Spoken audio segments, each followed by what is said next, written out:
What is going on, Pokemon fans? Welcome back to Polar Wars Wrath. My name is JD, and today we're doing a playthrough of Pokemon Blue using Fearow. Fearow is known as the Beak Pokemon. Let's go and dive into Fearow's stats. HP is 65, attack is 90, defense is 65, special 61, and speed is 100. So speed and attack are extremely good. The rest of it's kind of meh.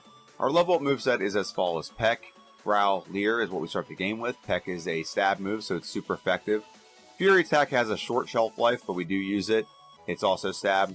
Mirror move will not get used. Drill Peck is the best flying move in the game. I don't care what anyone says. We will definitely be using that. And Agility does the badge boost. It's really odd that fast Pokemon just continue to get Agility. It's very weird to me.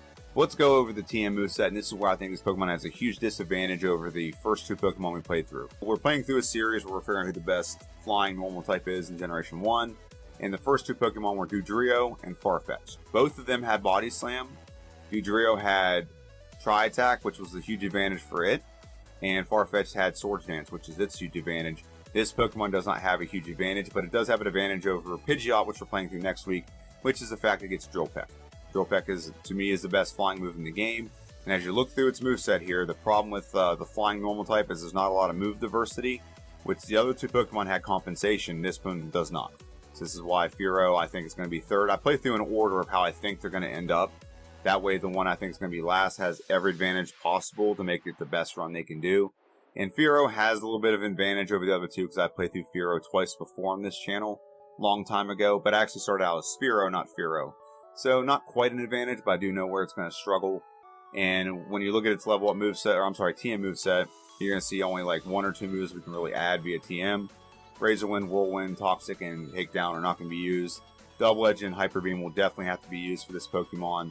It's the only good physical, normal move we get. I mean, we can use Swift, but Swift is not as powerful as Double Edge or Hyper Beam, so it doesn't pace well in the game.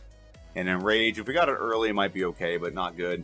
Mimic will let us mimic a move, so that's going to be helpful. Double Team, Bide, not going to use. Like I said, Swift will be used for a little bit. Sky Attack will not be used. It's a horrible move, and I would debate that with anyone.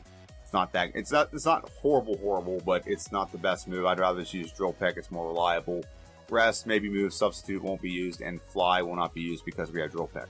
That's it. This Pokemon doesn't have a lot going for it when it comes to its moves. It does have decent stats, and it does get access to the best flying move, so that's a huge advantage for it over one Pokemon, but it falters when it comes to the other two.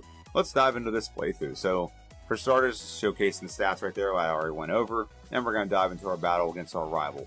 We've been naming our rivals after rock stars, and we just had Ozzy Osbourne pass away, so may he rest in peace.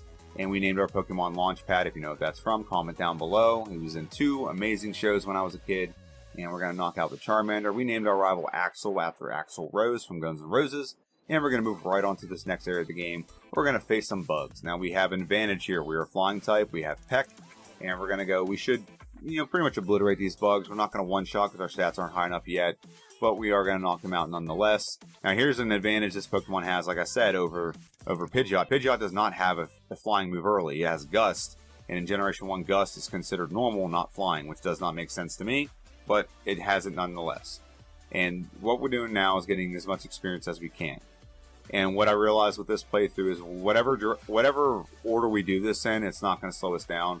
Sometimes you can fight this bug catcher here, get to level 8, and go fight our rival.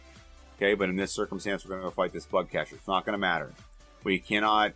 Sometimes you can just do the minimum battles or like just fight the trainers and do no wild encounters and get to Brock's gym and win. With flying type Pokemon, I've noticed that you're not really going to do that, so it doesn't matter what order, it's still going to take some time. So now we're facing our second rival battle. We're going to go for Peck. Peck will be a 3-shot. We just don't want to get Sand Attack. We knock him out very good. And now Charmander will go down to a couple Pecks. We Leer it and lower its stats, or its defense, I should say. Knock it out, get the pretty easy win over the second rival at level 10 with 3 minutes 50 seconds left. Now we're going to go face the Million Light Years trainer in Brock's gym.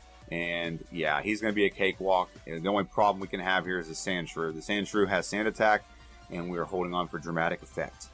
There we go. Diglett comes out. Peck will be a 2-shot. Very good. We do outspeed the Diglett. That's good news. Diglett's pretty fast. Leer on the Sandshrew. We're going to go for, multiple Leers because we're not hitting. We only wanted to do 2 to lower its defense, so Peck could be pretty much a 2 or 3 shot. And we are, like I said, Sand Attack's very much lowered. And usually there's a little icon that pops up that shows our accuracy, but I think in the Gen 1 overlay it's not showing. So we knock out the Million Light Years trainer, and after getting to level 14 over and making sure we can outspeed the Onix, we're going to go ahead and take on Brock. Brock is the Rock Gym Leader, and we're going to face this Pokemon. We should have a huge disadvantage here, but he does not have any Rock moves. So what we got to do against the Geodude, we're just going to go for 5 Growls. In the top right corner, you can kind of see 5, -5. So this basically makes it so any attack he does, I'm going to do 1 or 2 damage. If I'd have done 1 more, it definitely would have been 1 damage, but I miscalculated, but not a big deal. But he ups his defense. So going for Leer on this Pokemon does not do anything. He's just going to do Defense Curl and counter it, and you're going to waste your time. So do 6, or I wanted to do 6, but I did 5 setup with Growl, and then just go for Peck and go for Broke. And once in a while, because we have a pretty high speed, we will get a critical hit here and there. So I think you're going to see one here in a second. There's a critical hit, which will do a lot more damage than it's supposed to. And now we're going to go ahead and go for a Leer on the Onix. Now, when it goes for Bide, we don't want to attack into it. It does all, whatever we do to it is going to deal back double. So we're just lowering its defense right now. And now we're going to lower its attack. In case it goes for Tackle, we won't get that damaged. And it's going to go for Screech eventually. And we don't want to get that. And we're just going to keep going Peck. And then when it gets Bide, we're going to go for Leer or Growl. Just kind of lower all of its stats in every way, shape, or form. Bide kind of overrides the stat lowering part, so that's what we don't want to attack into. We get a pretty easy win with more than half our health left against Brock. We beat him, we get his badge, and we're going to move right on to Mount Moon. Mount Moon wasn't much there. There's a couple bug, couple grass Pokemon to take out, but now we're facing the Super Duper Nerd who is protecting his fossil. And we're going to go for Fury Attack, knock him out. We're going to go for Fury Attack again. 1, 2, and 3. Very good. Critical hit on that. Don't know if it mattered. And we're going to grab the Dome Fossil. All hell with Dome Fossil. I know if I didn't tell you, you're going to ask. Actually, now I think we'd go ahead and ask anyway. It helps out that algorithm. So now we're moving on to our rival number 3. Rival number 3 is on Nugget Bridge. And we're going to go ahead and go for Leer on the Pidgeot so that we can do Fury Attack and maybe knock it out in 1 turn. We do not. We get lower accuracy lowered, which is awesome. And we're going to go for Peck and knock it out. So we're down 1 stage on the accuracy. That can be bad. Hopefully we can just persevere. And we're going to go for Peck on the Rattata. Very good. We have 1 Pokemon left. We just got a hit. We go for Leer to make it so Fury Attack. Critical hit. Knocked it out. Very good. We beat our rival. I'm going to move right on to Misty. Now, Misty is the Water Gym Leader. She's going to lead out with a Staryu. We do not have a disadvantage here. Staryu, it's very neutral. So Staryu is going to go for pretty much nothing. And so we're going to go for Leer. Lower its defense. It goes for next defend to counter that. Not a big deal. Fury Attack ends up being a 2-hit knockout. Very good. And now we level up, and we're going to face Starmie. We're going to lower its defense, just like we did with the previous Pokemon. Fury Attack. Looks like 1 more hit on the Fury Attack. As long as we hit, we don't get a Gen 1 miss. It has low accuracy. That's what's going on there. And we beat Misty pretty handily. Still have a majority of our health left. And move right onto the SSN and face our 4th rival battle. We do not have to we can't pick up Body Slam here, so that's why we didn't show it. So we're facing Pidgeot. We'll go for Leer, 1 Leer, and we should just go right for Fury Attack. 2, 3. It's a good knockout. Very good. Fury Attack on the Raticate. Almost there. Very good. And Kadabra comes out. We should go for Fury Attack on the Kadabra. And Charmeleon comes out, and we're going to go for Fury Attack. And 1 more hit should knock it out. Very good. We got burned there. That's not a big deal because we still did enough damage. We beat our 4th rival and move right on to Boomer the Hiker. Now, here's a strategy I never thought of on the previous 2 playthroughs I did now. Go for Leer, or I'm sorry, go for Growl. It lowers the attack stat of Geodude, so when he explodes, it doesn't do that much damage. And it does the same thing on the Gravel. We survive, we're going to heal up, and we're going to move right on to the next part of the game. The next part of the game is actually really disjointed, so keep that in mind, and I'll explain what it is here in just 1 moment. As I said earlier, we're in a weird, disjointed way we're playing through right now. So the mid-game is very disjointed with this Pokemon. It probably costs us time, and it probably costs us possibly beating another Pokemon. So right now we're in Cobra Kai, as I call it, or the Karate Dojo, whatever you want to call it. And we're here, we usually don't do this unless we need experience or we have a Pokemon with a huge advantage. And in this case, we need both. We don't have Drill Peck yet, which is our best move. We're 1 level away. So we're in here trying to get some extra experience. Now we do get knocked out in the process. That's why we have 1 reset, which is stupid on my part. I should have just waited, but it is what it is. But we get the knockout, we get the win, and we get an extra level, and now we get our best move, Drill Peck. So usually you would beat the SSN, Lieutenant Surge, and then you go and face Erica, and then face Giovanni. But we are doing all this out of order. We faced the Karate Dojo. We're facing Erica now. Usually we do Giovanni first, but now we're doing Erica first because we have an effective move. And we still haven't beat Lieutenant Surge. So that's also part of the problem. And this, I think this slowed down this Pokemon in the mid-game. And it's why this Pokemon does not have a better time than another Pokemon. You'll see that here near the end of the game. And we're going to move right on to Giovanni. Giovanni number 1. He does have a lot of rock Pokemon, so this is not the greatest battle. However, doing some Leers is going to help us out. He does have Rock Throw. It's very inaccurate, but when it hits, it does do a decent amount of damage. That's almost a third of our damage. And then Rhyhorn will be a 2-shot. Very good. And then Kangaskhan's not going to be much of a problem. Doesn't really have anything great. Bite and Comet Punch and Rage, none of them are good moves. So we get a pretty easy win over Giovanni. We're going to go ahead and he's going to vanish like Batman. And then we're going to go ahead and get the Super Potion, Silph Scope, and go face Lieutenant Surge. Lieutenant Surge is the Electric Gym Leader, and he's going to lead out with a Voltorb. Now, the reason why we didn't do this is we did not have Drill Peck, we did not have Double Edge. So we have nothing that's going to be super powerful that can overcome the electricity. And even at level 38, we still don't one-shot that stupid Raichu. We would have got a lot of resets if we faced it in order, so that's why we skipped the round. So it did cost us some time, but it is what it is. Move right on to our 5th rival battle. This is in the Pokemon Tower. Pidgeot goes down to 1 Drill Peck. Execute goes down to 1 Drill Peck. Gyarados go down to 1 Drill Peck. It'll go down to 1 Swift, actually. Very good. Kadabra comes out, and we're going to knock it out with 1 Swift and 1 Swift on the Charmeleon. So get a pretty easy win over our 5th rival battle. Move right on to Koga. Koga is the Poison Gym Leader, and he's going to lead out with a Coughing. And we're going to set up. We actually got Agility now. Actually went for Swift and knocked it out. Damn, that was good. And we're going to go for Agility on the Muck. It poisons us. It's not as bad as it is. At least it's not lowering our accuracy. I'd rather have be poisoned than our accuracy get lowered. Because once we set up, we can pretty much sweep this team. Now the accuracy is kind of lowered, but not because it resets now with the next Pokemon. It upped its evasiveness. So Coughing goes down to 1 Drill Peck. And we have a Drill Peck on the Weezing. As long as it doesn't attack us, we should win this no problem. There we go. Double Edge to finalize it. Beat Koga on the first try. Still don't have any other resets, legitimate resets, other than the stupid one at Cobra Kai. And move right on to our 6th rival battle in Silphco. Our 6th rival is going to come out, and it's going to come out with a Pidgeot. Pidgeot's going to go down to... actually, we're going to set up on Pidgeot. We do have to be careful here. He could go for Sand Attack and lower our accuracy, and this battle could really go off the rails. But we get a full setup with no actually lowering, so that's good. Execute's going to get knocked out by a Drill Peck. Very good. Gyarados comes out. We're going to go for... What are we going to go for? Drill Peck. Yep, Drill Peck gets knocked out with critical hit. Don't know if that mattered or not. Drill Peck on Alakazam. Charizard has really nothing other than Slash that can do anything decent. We knock it out. We get a pretty easy win over a 6th rival battle. And move right on from him to Giovanni number 2. Giovanni number 2 gets a little bit easier. Only has 1 rock Pokemon now rather than 2. So now we're going to go ahead and face him. And Nidorino's going to come out and Drill Peck, 1 shot. 2 shot with the Kangaskhan, very good. We now have Rhyhorn coming out. We're going to go for Drill Peck. It looks like it's going to be about a 3 shot. Just go for Drill Peck. Yeah, just go for Broke. Critical hit almost knocks it out, but we ends up being a 3 shot nonetheless. And now Nidoqueen comes out. Nidoqueen, we're going to set up just 1, and it also goes for a Tail Whip. So we get the knockout, get the win, and move right on to Sabrina. Sabrina is a Psychic Gym Leader. We really don't have to do much. Kadabra is not going to do anything really crazy to us unless it goes for... actually, it doesn't have it. No, I was going to say it goes for Reflect, but it doesn't have Reflect. So we get 1 setup, and now we're Drill Pecking our way through the entire team. Is Alakazam a 1-shot? It is a 1-shot. Very good. So Sabrina ends up being pretty easy. And we're going to move right on from Sabrina to Blaine. Now, Blaine is even easier than Sabrina, because at least Sabrina's first Pokemon can hit us with like Psychic or something. This Pokemon can't really do anything. If it does anything, it's going to Leer us. Nothing here is going to be super effective. So we get the knockout on the Growlithe. We are fully set up, so we should sweep this entire team. Drill Peck on the Rapidash is Arcanine, a 1-shot. It is not a 1-shot. It just does a Super Potion, a retroactive Super Potion. And we get the win over Blaine.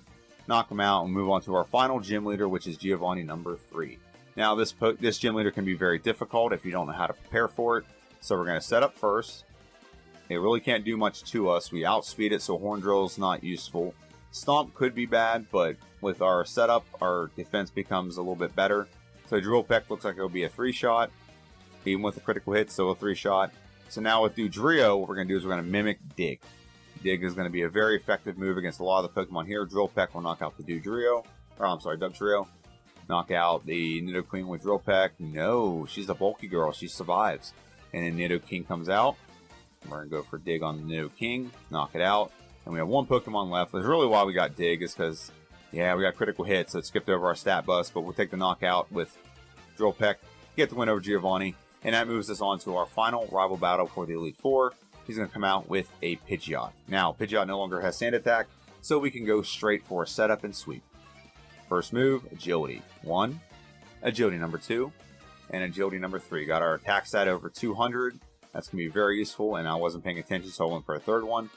Wow, not a one-shot. That's amazing to me, but we get the knockout nonetheless. Drill Peck on the Rhyhorn. It looks like it's going to be at least a 2-shot. Nope, it's going to be a 3-shot. Stomp doesn't really do much to us. Very good.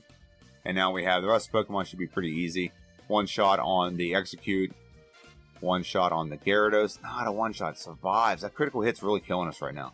Alakazam's a knockout. Very good. And Charizard really doesn't have anything great for us. And we did lose all of our stat bus, but a critical hit does knock it out. And we move on to the Elite Four. And we're going to go ahead and look at our stats really quick before we head into the Elite Four. Let's go ahead and pause it right here. So we're at 1 hour and 1 minute. We have one reset. Our stats before any kind of badge boost. Our attack is 173, very good. Defense is 140, speed is 186, and special is 135. So not the worst stats, but not the greatest, but pretty good. Bottom left corner has all of our stats modified with the badge boost. We're at level 65 going into the Elite Four. Let's go and look at our moveset real quick. We do plan on changing some of this. Actually, no, we don't. We don't plan on changing any of this except for maybe one move. Maybe Rest. Might be the only thing we change. Drill Peck, Mimic, Agility, and Hyper Beam is what we got. We ended up getting Hyper Beam, took a lot of time. One of my rules is we can actually pause the timer while we buy that because you can only buy 50 coins at once in Generation 1. So we got Hyper Beam. Let's go ahead and dive right into the playthrough of the Elite Four. The first member of the Elite Four is the Ice Specialist, which is Lorelei, which we are weak to, which we are fully prepared for. So here's how you beat Lorelei. You have to attack into Dugong first. He's going to go for Aurora Beam, but if you don't attack, you can't set up on the first move. If you set up, he's just going to go for Aurora Beam again and eat into your health.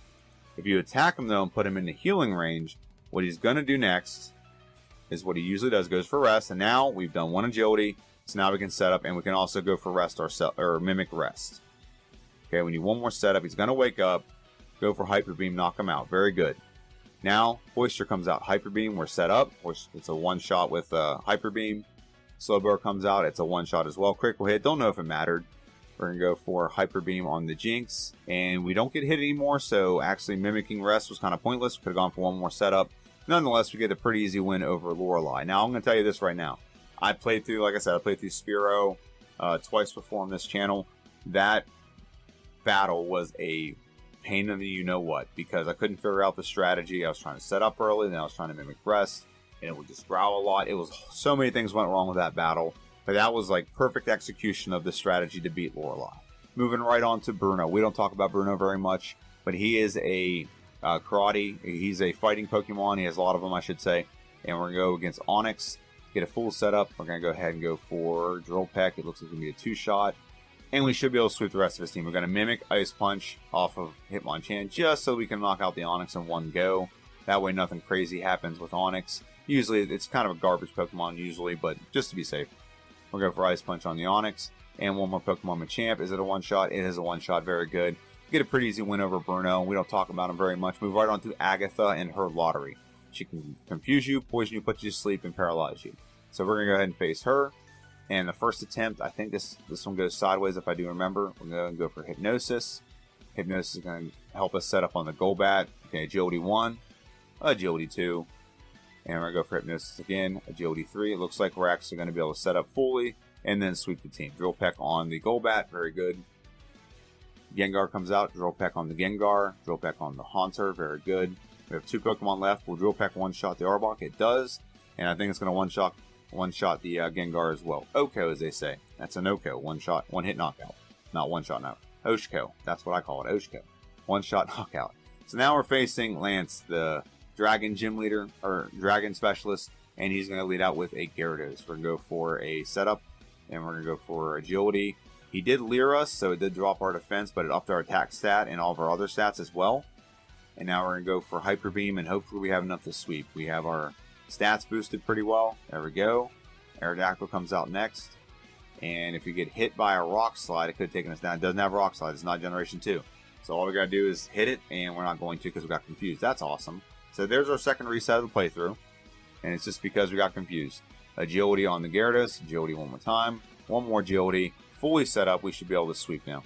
Hydro Pump doesn't do much, we knock it out, Dragonair comes out, knock out the Dragonair, very good. Dragonair number 2, knock it out. Aerodactyl comes out next. We honestly should have added maybe Rest here, just to be safe, but not a big deal. Knock out all the Pokemon, pretty easy win over Lance, to be honest. The first one was a fluke, the second one seems to be more consistent, and now we're facing the champion. Our rival, I think it's number 8 actually, and we're going to go ahead and set up on the Pidgeot. Actually, we're not going to. We're about to level up, so I thought it wasn't a smart idea to actually set up on the Pidgeot. So I decided to go for broke, knock it out. Hyper Beam on the Alakazam, critical hit knocks it out. And so now with the next Pokemon out, we can actually set up, and we did level up now, so we won't lose our badge boost glitch. If you level up once your badge boosted, it reverts back to your normal stats. So we're gonna go for Hyper Beam. It's gonna be a 2-shot on the Rhydon. It's doing nothing to us. It just went for Leer, which is just upping our stats even more. It can get scary a little bit because if it keeps upping our stats or lowering our defense but upping our other stats, something can one-hit us out of nowhere if we don't knock out the Pokemon in one go. So Hyper Beam one-shots the Gyarados, and as long as we can hit a Hyper Beam on the Charizard, we get the one-shot. Very good. We beat our rival. We beat Axl Rose. We're just got your time clocked into the Elite Four and for the Hall of Fame. We beat the game at 1 hour and 6 minutes and 19 seconds.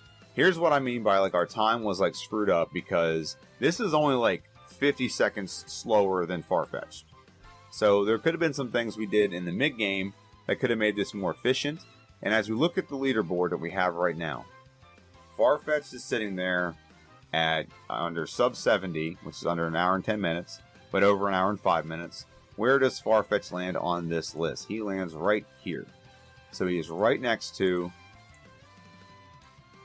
so 3 Pokemon are in like the same exact tier that are flying type. That's kind of ironic to me. But Fearow lands right there. And honestly, he could have... I definitely can get this under 1 hour and 5 minutes. Farfetch'd for sure I could do. Dugtrio can get this under close to 1 hour. But when it comes to Fearow lands right behind Farfetch'd at 1 hour and 6 minutes. So kind of a comparison is when I played through this before, it was easily 1 hour and a half. So there's a huge improvement over this with this Pokemon. Just got to get that middle game kind of like corrected. So it was a little bit disjointed, and that's what I think cost him a sub 1 hour and 5 minute run.